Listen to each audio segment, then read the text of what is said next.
Good morning dear student, देखिए last lecture में हम human I and defects of human आई के बारे में पढ़ चुके हैं। आज का जो हमारा टॉपिक रहेगा वो मेन टॉपिक रहेगा dispersion of light through a prism, through a glass prism. So पहले डिस्पर्जन को ग्लास प्रिज्म में पढ़ने से पहले हम ये जान ले कि प्रिज्म क्या होता है और कैसा होता है। बस ये ध्यान रखिए कि वो ग्लास प्रिज्म है, इसका मतलब वो ग्लास का बना हुआ होगा हमारे पास। सो सबसे पहले प्रिज्म की डेफिनेशन हम लिखें। It is a transparent medium, it is a transparent medium. Glass है तो ट्रांसपेरेंट ही होगा, इसलिए हमने लिखा it is a transparent medium bounded by two plane surfaces inclined at an angle, inclined at an angle। ये हमारे पास प्रिज्म की डेफिनेशन है। अब प्रिज्म जो शेप है वो कैसे रखेगा वो आप देखिए।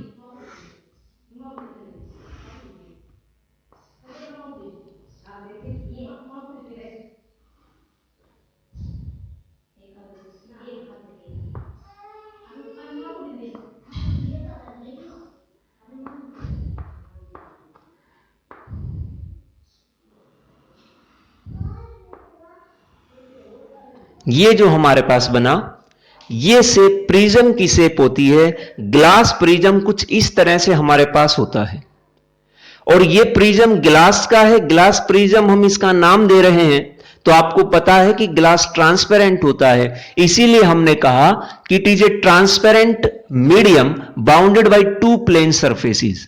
ये दो प्लेन सरफेसेस से बाउंड है, एक प्लेन सरफेस ये और दूसरी प्लेन सरफेस ये। इन दो प्लेन सरफेसेस से बाउंड है, इसी को हम नाम देंगे प्रिज्म। और ये दोनों प्लेन सरफेसेस एक एंगल पे इंक्लाइन है, इन दोनों के बीच एक सर्टेन एंगल है, इसी सर्टेन एंगल का हम नाम देते हैं angle of prism. This is angle of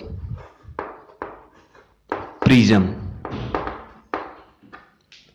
ये कहलाएगा, ये जो एंगल है जिस एंगल पे ये दोनों प्लेन इंक्लाइन है, इसका नाम होता है एंगल ऑफ प्रिज्म। और ये जो है हमारे पास, इसको हम नाम देते हैं बेस। कुछ इस तरह से हमारे पास प्रिज्म होता है और इसी ग्लास प्रिज्म में से हमें डिस्पर्जन ऑफ लाइट को पढ़ना है कि लाइट का डिस्पर्जन कैसे होता है और क्या होता है। सो मेन टॉपिक पे हम आते हैं और वो है dispersion of light.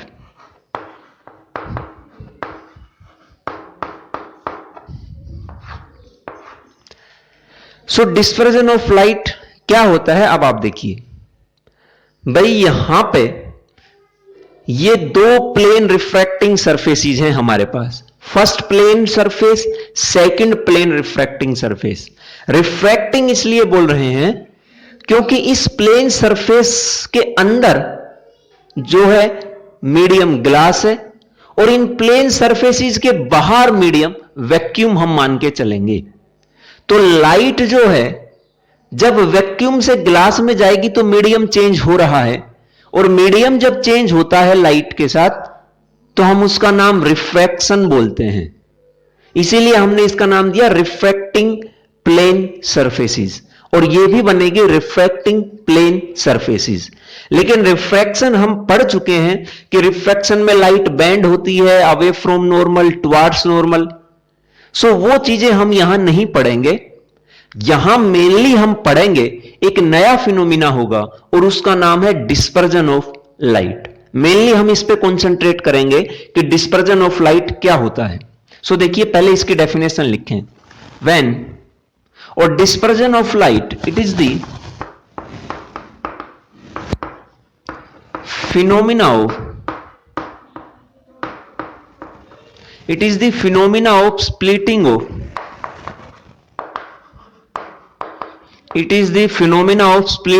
white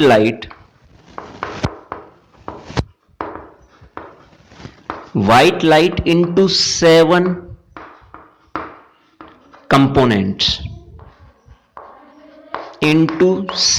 components.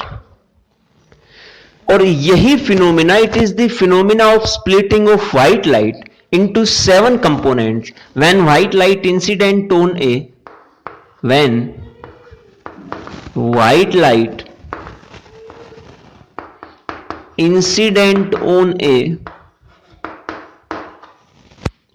a plane surface. इसी को हम नाम देते हैं डिस्पर्जन ऑफ लाइट. मतलब व्हाइट लाइट का 7 कलर्स में रिजोल्व हो जाना, 7 कलर्स में टूट जाना, यही हमारे पास कहलाता है बच्चों डिस्पर्जन ऑफ लाइट. अब डिस्पर्जन ऑफ लाइट को अगर हम यहां शो करें तो आप देखिए,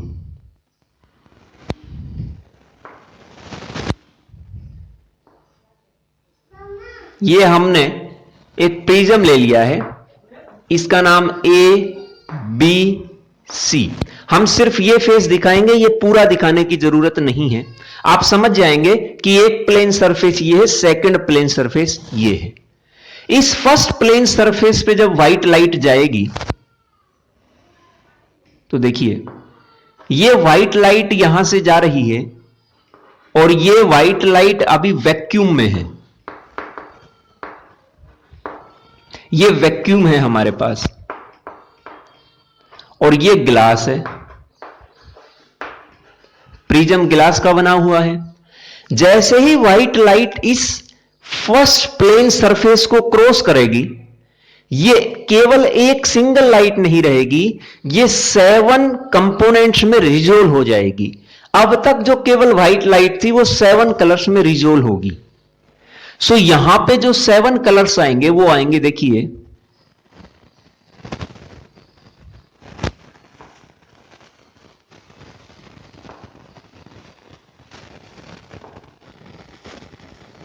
ये 3 हो गए हैं, 4, 5, 6 और ये है 7. ये 7 कंपोनेंट्स में ये व्हाइट लाइट रिजोल्व हो गई है जब इस प्लेन सरफेस को क्रॉस करेगी तब. अब ये व्हाइट लाइट की ओरिजिनल डायरेक्शन थी ये, लेकिन ओरिजिनल डायरेक्शन से ये बैंड भी हो गई है और ये स्प्लिट भी हो गई है 7 कलर्स में. तो ये बैंड हुई है रिफ्रैक्शन के कारण, क्योंकि लाइट मीडियम भी चेंज कर रही है vacuum to glass. So bend हुई रिफ्रैक्शन के कारण, और जो स्प्लिटिंग हुई वो कहलाएगी डिस्पर्जन ऑफ लाइट. वो फिनोमेना डिस्पर्जन, बेंडिंग, रिफ्रैक्शन. लेकिन यहां हम रिफ्रैक्शन को नहीं पढ़ेंगे, सिर्फ डिस्पर्जन ऑफ लाइट को पढ़ेंगे. सो इस फर्स्ट सरफेस से 7 कंपोनेंट्स में रिजोल्व हुई. अब जैसे ही इस सेकंड सरफेस पे आएगी और इस सरफेस को क्रॉस करेगी तो 7 कलर्स थे 7 ही रहेंगे, लेकिन पाथ फिर से चेंज करेंगे, बैंड होंगे नीचे की तरफ.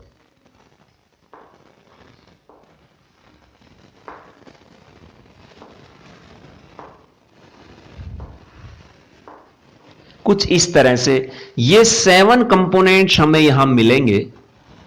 यहां भी जो बेंडिंग हो रही है वो ध्यान रखिए रिफ्रैक्शन के कारण है. ये जो 7 कलर्स हमें मिले, इन 7 कलर्स का, इन 7 कंपोनेंट्स का नाम क्या होगा वो आप देख लीजिए. सबसे पहला जो कलर होगा उसका नाम होगा वोयलेट, ये पहले वाला. दूसरा होगा इंडिगो, और ये इंडिगो कार नहीं है, इंडिगो. थर्ड होगा ब्लू, फोर्थ होगा ग्रीन, फिफ्थ होगा येलो, सिक्स्थ ऑरेंज, और 7th होगा हमारे पास रेड।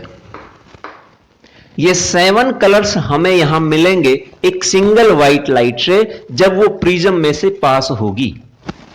इसका मतलब एक व्हाइट लाइट 7 कलर्स में रिजोल्व हो गई, किसके कारण? जब वो प्रिज्म में से पास हुई तब। और इसी फिनोमिना को हम नाम देते हैं बच्चों डिस्पर्जन ऑफ लाइट। अब इन सब कलर्स का नाम याद रखने के लिए हम एक वर्ड यूज करेंगे। वो वर्ड इन सब के फर्स्ट अल्फाबेट से मिलकर बना होगा। ये जितने भी कलर्स के नाम मैंने लिखे हैं इन सब का फर्स्ट अल्फाबेट उठाइए आप। वोयलेट का V, इंडिगो का I, ब्लू का B, ग्रीन का G, फर्स्ट अल्फाबेट उठाइए। येलो Y, ऑरेंज O और रेड R। ये बना विबग्योर। इस विबग्योर से आप इन सब कलर्स का नाम बता सकते हैं। V stands for violet, I for indigo, B for blue, G for green, Y for yellow, O for orange and R for red. ये 7 कलर्स हमें यहां मिले हैं। इसी फिनोमिना को हम नाम देते हैं डिस्पर्जन ऑफ लाइट। अब बात ठीक है कि लाइट का डिस्पर्जन हो गया है, लेकिन क्यों हो गया है? यह तो डिस्पर्जन हमने पढ़ लिया कि होता क्या है। अब यह देखना है कि डिस्पर्जन हुआ क्यों। What is the cause of dispersion? So यहां देखिए cause of dispersion.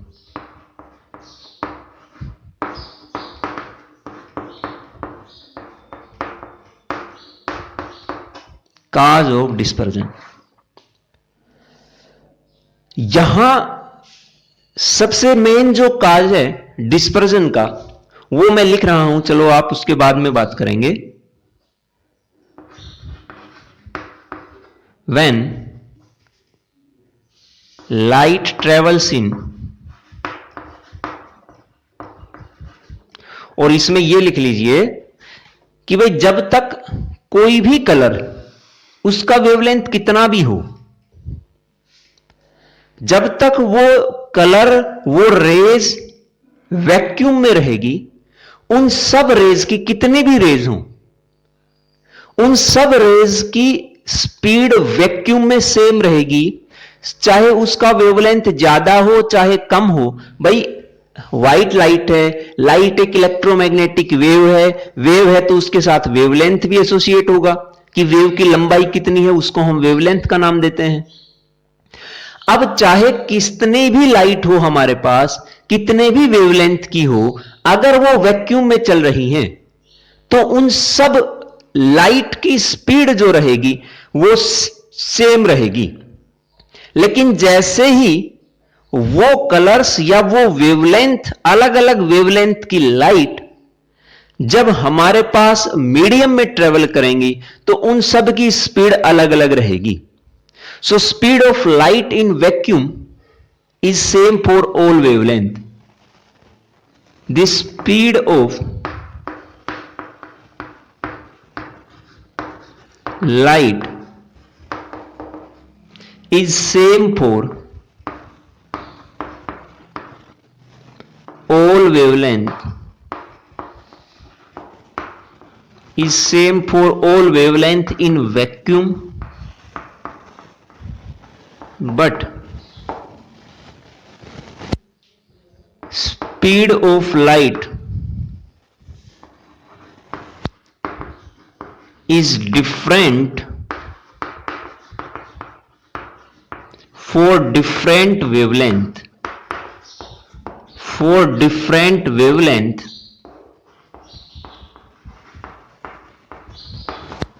in medium. Vacuum में सब वेवलेंथ की स्पीड सेम रहेगी, चाहे वेवलेंथ कम हो ज्यादा हो, डजेंट मैटर। यही कारण है कि व्हाइट लाइट में पहले भी ये 7 कलर्स प्रेजेंट थे। ये हम आगे बात करेंगे कि ये चीज कैसे पता चली कि व्हाइट लाइट में पहले भी 7 कलर्स प्रेजेंट थे। जैसे जो सनलाइट हमारे पास आ रही है वो व्हाइट लाइट ही है, क्या उस व्हाइट लाइट में से 7 कलर्स आपने नहीं देखे हैं? रेनबो के दौरान आपने वहां 7 कलर्स देखे होंगे। सो व्हाइट लाइट में 7 कलर्स पहले ही प्रेजेंट होते हैं, ये अब हमें बात पता चली है, लेकिन पहले ही इसका कंफ्यूजन था कि इसमें प्रेजेंट होते हैं या नहीं पहले से। ये हम आगे बात करेंगे, लेकिन आप यहां मान के चलिए कि व्हाइट लाइट में 7 कलर्स ऑलरेडी प्रेजेंट थे, लेकिन जब तक व्हाइट लाइट वैक्यूम में थी तो उन सब कलर्स की स्पीड वैक्यूम में सेम थी। इन सातों कलर्स की स्पीड वैक्यूम में सेम थी और सातों कलर मिलके ही तो व्हाइट लाइट बना रहे हैं। जब तक ये 7 कलर्स एक साथ रहेंगे, सेम स्पीड से चलेंगे, तो हमें व्हाइट लाइट ही मिलती रहेगी, क्योंकि वो एक साथ है तो मिलके क्या बनाएंगे? White light. लेकिन जैसे ही ये व्हाइट लाइट मीडियम में जाएगी, और मीडियम में हमें पता है कि अलग अलग वेवलेंथ के लिए स्पीड अलग अलग रहेगी। सो अब की बार ये जो 7 कलर्स थे जो यहां तक एक साथ चल रहे थे, यहां आते ही एक साथ नहीं चलेंगे। और यहां अगर एक साथ नहीं चलेंगे, क्यों नहीं चलेंगे? क्योंकि इन सब की स्पीड अब की बार अलग अलग हो गई है मीडियम में। ऐसा क्यों होता है वो भी हम आगे बात करेंगे, लेकिन अभी के लिए ध्यान रखिए कि यहां पे इन 7 कलर्स की स्पीड अलग अलग, और अलग अलग होने के कारण ये डिस्टेंस अलग अलग ट्रेवल करेंगे। तो कोई आगे जाएगा जिसकी स्पीड ज्यादा, जिसकी स्पीड कम वो पीछे रहेगा, इंटरमीडिएटर भी रहेंगे जिनकी स्पीड ना ज्यादा ना कम। कहने का मतलब अब की बार 7 कलर्स एक साथ नहीं रहेंगे, अलग अलग होंगे, आगे पीछे हो जाएंगे। तो अब ये इकट्ठे नहीं रहे तो व्हाइट लाइट हमें नहीं मिलेगी। इसका मतलब अब वो हमें इंडिविजुअल कलर्स ही दिखेंगे, कहीं रेड, कहीं ऑरेंज, कहीं इंडिगो, कहीं वोयलेट।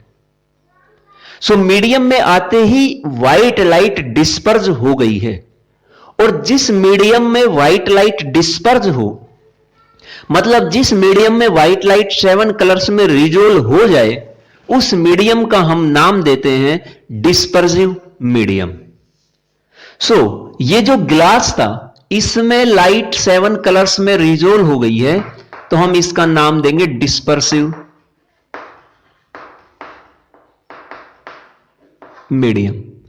लेकिन जब तक वैक्यूम में थी, इसमें कोई डिस्पर्जन नहीं हो रहा था, कोई 7 कलर्स हमें नहीं मिल रहे थे, तो हम इसका नाम देंगे नॉन डिस्पर्सिव मीडियम। एयर भी नॉन डिस्पर्सिव मीडियम ही है, क्योंकि उसमें भी डिस्पर्जन नेग्लिजिबल होता है, बहुत कम होता है, जिसको हम ऑब्जर्व ही नहीं कर पाते हैं। लेकिन यहां तो हम वैक्यूम मान के चले हैं, और वैक्यूम 100% नॉन डिस्पर्सिव है, उसमें कोई डिस्पर्जन लाइट का नहीं होता है, सबके लिए स्पीड सेम रहेगी।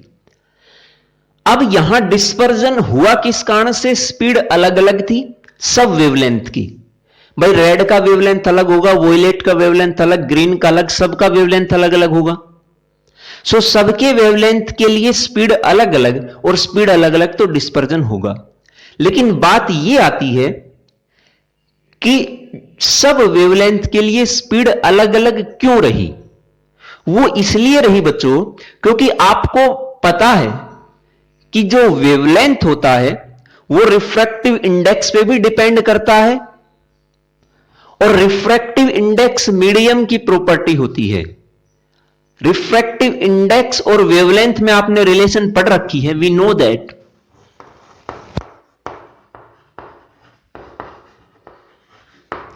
Refractive index is inversely proportional to wavelength. इसका मतलब वेवलेंथ के इनवर्सली प्रोपोर्शनल है रिफ्रैक्टिव इंडेक्स। अगर वेवलेंथ अलग अलग होगा तो रिफ्रैक्टिव इंडेक्स भी अलग अलग होगा। इन सब कलर्स का वेवलेंथ अलग अलग, तो रिफ्रैक्टिव इंडेक्स भी अलग अलग। ये बात ठीक है। लेकिन अब रिफ्रैक्टिव इंडेक्स अलग अलग होने से क्या हो गया? हमें अलग तो स्पीड करनी थी। रिफ्रैक्टिव इंडेक्स वेवलेंथ पे भी डिपेंड करता है, और रिफ्रैक्टिव इंडेक्स वेलोसिटी पे भी डिपेंड करता है। Refractive index inversely proportional to wavelength as well as refractive index is inversely proportional to velocity of these light rays और दीज कलर्स जिनके वेवलेंथ अलग अलग हैं वो। यहां पे सबके वेवलेंथ अलग अलग, रिफ्रैक्टिव इंडेक्स अलग अलग। रिफ्रैक्टिव इंडेक्स अलग अलग तो वेलोसिटी या स्पीड भी सबके लिए अलग अलग। ये आपने लास्ट चैप्टर में पढ़ा होगा, mu inversely proportional to wavelength as well as velocity. ये कंडीशन आपने जब हमने रिफ्रैक्शन कराया था तो बताया भी था, और अगर अभी आपको ध्यान नहीं है तो यहां से आप देख लीजिए। सो रिफ्रैक्टिव इंडेक्स वेवलेंथ के साथ भी वेरी करेगा, और वेवलेंथ अगर वेरी कर रहा है तो रिफ्रैक्टिव इंडेक्स वेरी तो स्पीड भी वेरी करेगी। इसका मतलब सबके लिए स्पीड अलग अलग रहेगी। बात ठीक है, हो गया है। लेकिन जो वेवलेंथ है वो हम कह रहे हैं कि सबके लिए अलग अलग होगा, बात ठीक है, लेकिन किसी के लिए ज्यादा भी होगा, किसी के लिए कम भी होगा। किसके लिए ज्यादा किसके लिए कम वो आप देखिए। सबसे ऊपर है हमारे पास रेड कलर और सबसे नीचे है वोयलेट कलर। सबसे ज्यादा जो वेवलेंथ रहेगा वो सबसे ऊपर वाले का रहेगा और सबसे कम रहेगा वोयलेट का। इसका मतलब जैसे जैसे हम ऊपर से नीचे आते जाएंगे वेवलेंथ की वैल्यू डिक्रीज होती जाएगी। वेवलेंथ को हम लैम्बडा से डिनोट करते हैं, आई थिंक आपको याद होगा। सो जैसे जैसे हम नीचे आते जाएंगे वेवलेंथ की वैल्यू डिक्रीज होती जाएगी। इसका मतलब सबसे ज्यादा लार्जेस्ट वेवलेंथ रेड के लिए और मिनिमम वेवलेंथ वोयलेट के लिए, बीच में ये इनका रह गया है। सो यहां पे आप लिखिए मैक्सिमम वेवलेंथ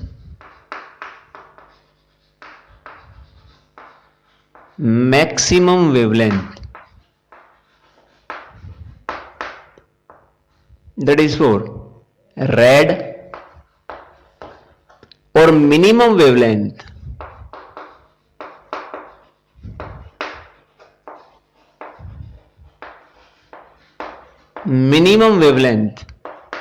फॉर वोयलेट।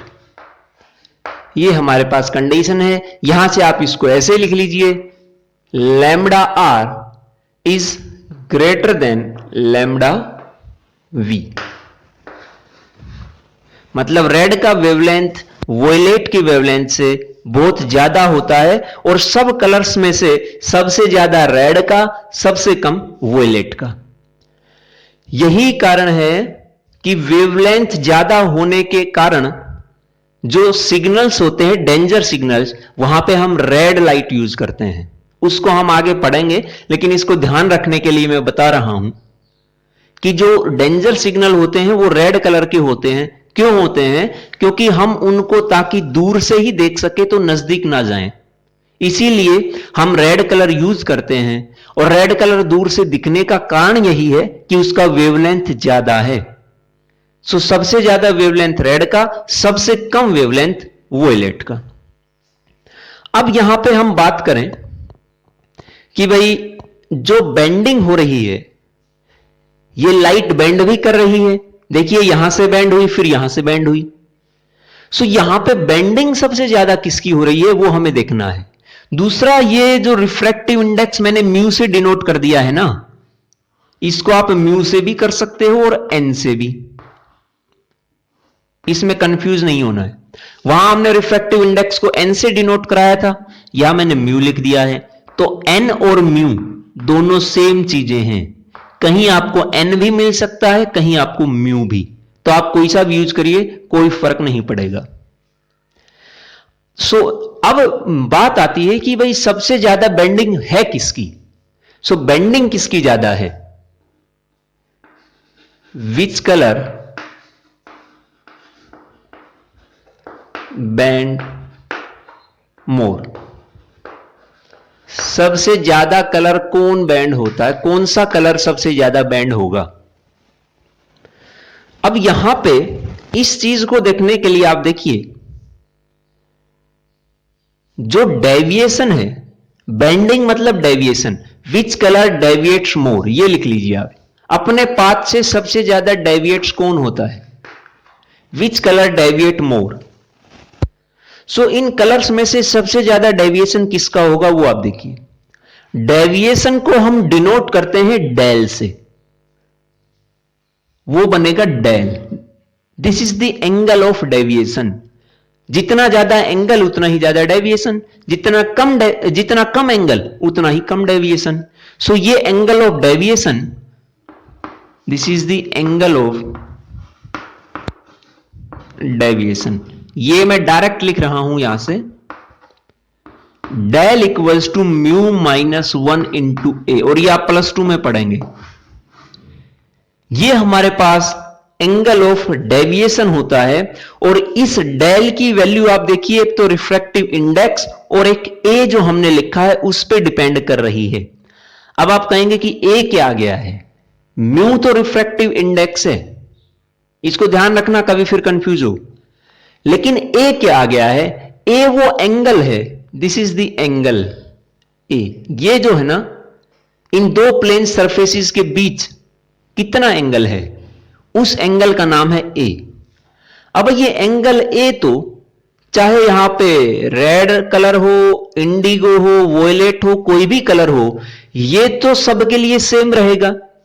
सो ये सबके लिए सेम, तो ये वेरी नहीं करेगा। लेकिन रिफ्रैक्टिव इंडेक्स तो अलग अलग कलर्स के लिए अलग अलग हो सकता है, और अगर रिफ्रैक्टिव इंडेक्स अलग अलग तो डेल भी होगा अलग अलग। अब रिफ्रैक्टिव इंडेक्स किसी के लिए मैक्सिमम हो सकता है तो किसी के लिए मिनिमम। अगर रिफ्रैक्टिव इंडेक्स किसी के लिए मैक्सिमम, तो डेविएशन, एंगल ऑफ डेविएशन उस कलर के लिए मैक्सिमम होगा या मिनिमम, यह हमें देखना है।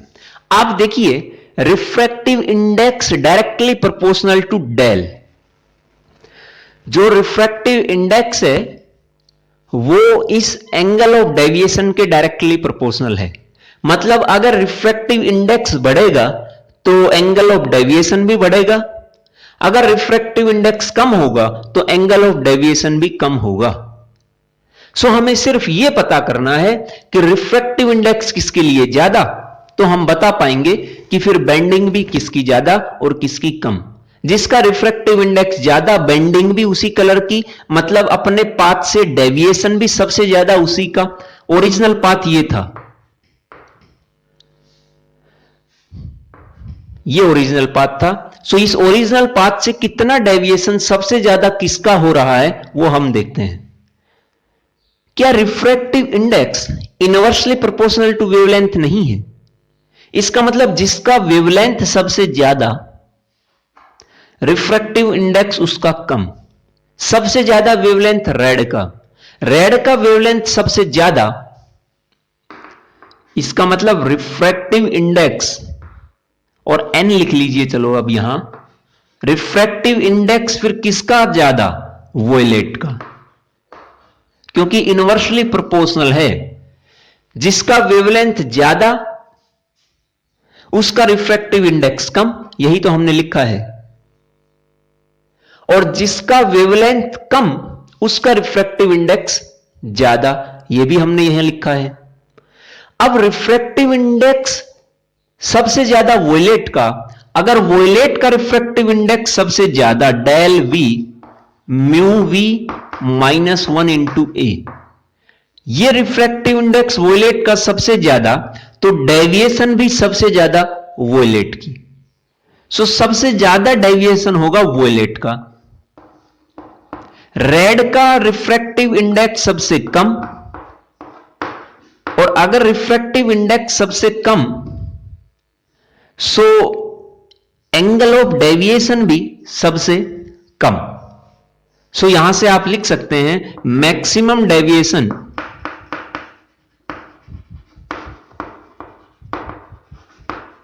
किस कलर का होगा, वोयलेट का, और मिनिमम डेविएशन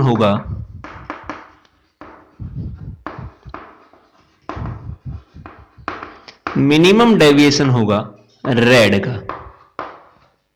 ये हमारे पास डेविएशन हमने बता दिया है, और वेवलेंथ किसका ज्यादा है, रिफ्रैक्टिव इंडेक्स की किसका ज्यादा है, ये तीनों चीजें हमने बता दी है। इसको ऐसे लिख लीजिए, यहां लिख लो चलो, del R less than del V. इन तीनों चीजों को आप ध्यान रखिए।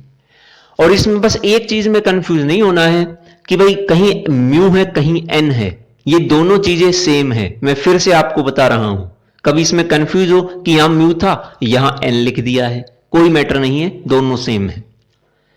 यह था आपका dispersion of light through a glass prism. अब यहां पे मैंने एक बात बताई थी कि भाई ये जो प्रिज्म में से व्हाइट लाइट पास हो रही है तो 7 कलर्स हमें मिलते हैं।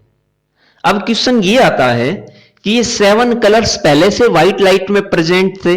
वैसे हम बता चुके हैं कि पहले से ही प्रेजेंट थे, लेकिन पहले तो ये बातें नहीं पता था, अब पता चल गई हैं जब एक्सपेरिमेंट हुए तब। पहले ये प्रॉब्लम थी कि अंदाजा लगाना मुश्किल था कि भाई व्हाइट लाइट में पहले ही 7 कलर्स प्रेजेंट थे या इस प्रिज्म ने 7 कलर्स क्रिएट कर दिए हैं, पैदा कर दिए हैं। सो ये दो चीजें थी। इस चीज को सोल्व किया सर आइजैक न्यूटन ने। और इसको हम नाम देंगे रिकंबिनेशन ऑफ कलर्स, रिकंबिनेशन ऑफ लाइट। इसके लिए उन्होंने क्या किया, इस प्रॉब्लम को सोल्व आउट करने के लिए क्या किया, उन्होंने एक सिंपल सा एक्सपेरिमेंट किया। और सिंपल एक्सपेरिमेंट में उन्होंने क्या किया कि भाई उन्होंने 2 प्रिज्म ले लिए, लेकिन दोनों इन्वर्टेड लिए। एक अगर ऐसे रखा है तो दूसरा ऐसे, और दोनों पैरेलल हैं। सो यहां पे आप देखिए, एक प्रिज्म तो ये ले लिया, मैं ड्रॉ करने की कोशिश करता हूं। एक प्रिज्म तो ये है और दूसरा प्रिज्म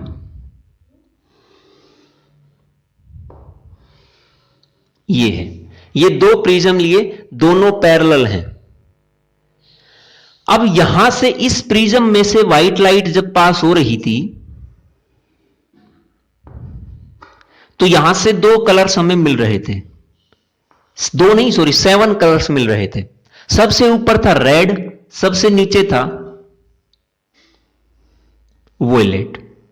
यहां हम सिर्फ 2 ही कलर, एक्सट्रीम कलर्स को लेके चलेंगे, रेड और वोयलेट को। इन दोनों के बीच में सारे आ जाएंगे, तो सबको ड्रॉ करने की जरूरत नहीं है।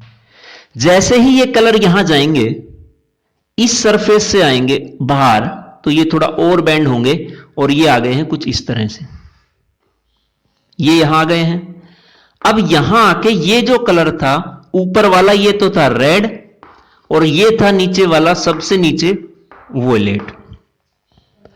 अब जैसे ही ये कलर यहां इस पे इंसिडेंट होंगे, सो ये दोबारा से इसमें से पास होंगे और ये कलर जाएगा यहां, ये जाएगा यहां। अब ये जो कलर है, ये कलर देखिए यहां पहले इन 2 सरफेसेस से पास हुए, ये दोनों कलर अब इस प्रिज्म में से पास होंगे। सो इस प्रिज्म से पास होते ही आप ऑब्जर्व करेंगे कि ये जो कलर थे हमारे पास, ये कलर सब के सब कलर मिलके दोबारा से हमें व्हाइट लाइट मिल रही है। ये भी व्हाइट, ये भी व्हाइट। इसका मतलब पहली बात तो जो प्रॉब्लम थी वो यहां से सोल्व आउट हुई कि प्रिज्म में से जब लाइट, व्हाइट लाइट पास होती है तो प्रिज्म सिर्फ 7 कलर्स को स्प्लिट करता है, वो क्रिएट नहीं करता है, वो सिर्फ स्प्लिट करता है। 7 कलर्स पहले से ही व्हाइट लाइट में प्रेजेंट थे, लेकिन 7 के 7 साथ होने के कारण हमें व्हाइट लाइट दिख रही थी।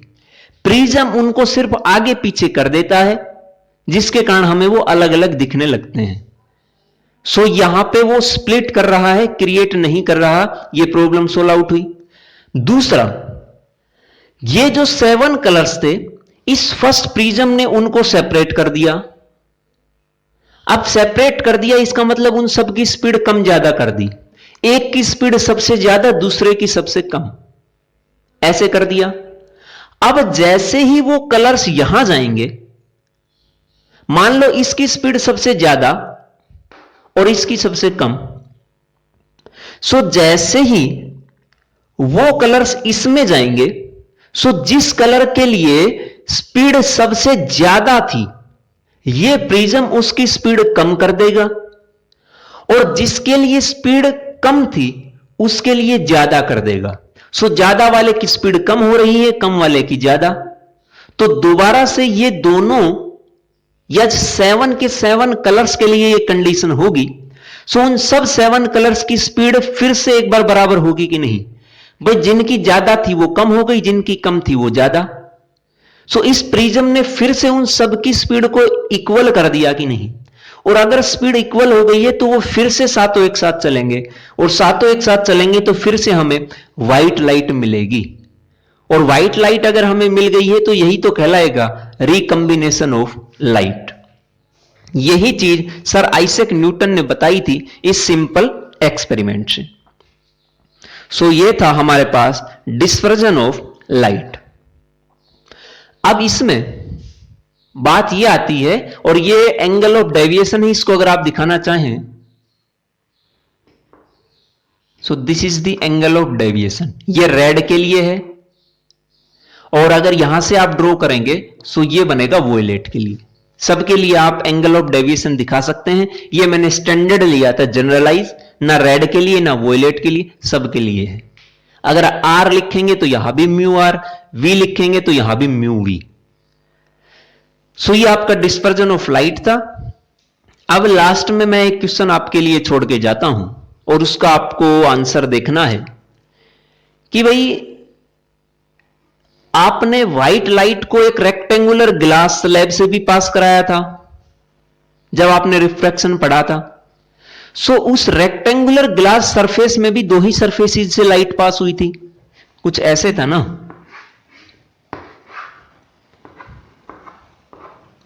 ये एक रेक्टेंगुलर ग्लास सरफेस थी, इसमें भी दो सरफेसेस थी, अपर लोअर, और इसमें भी ये दो सरफेसेस हैं। जब इस दो सरफेसेस में से लाइट पास हुई, व्हाइट लाइट, तो हमें कोई 7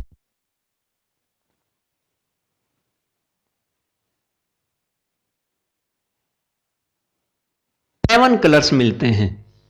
ऐसा क्यों? प्रिज्म में ऐसा क्या है और इस रेक्टेंगुलर ग्लास स्लैब में ऐसा क्या नहीं है जिसके कारण हमें व्हाइट लाइट से व्हाइट ही मिलेगी, 7 कलर्स नहीं मिल रहे हैं? यह चीज आपको सोल्व करनी है कि इस चीज का रीजन क्या है। यह था आज का हमारा लेक्चर। आई होप कि आपको समझ आया होगा। इसको फेयर नोटबुक में नोट करिए, और मिलते हैं नेक्स्ट लेक्चर में। Thank you.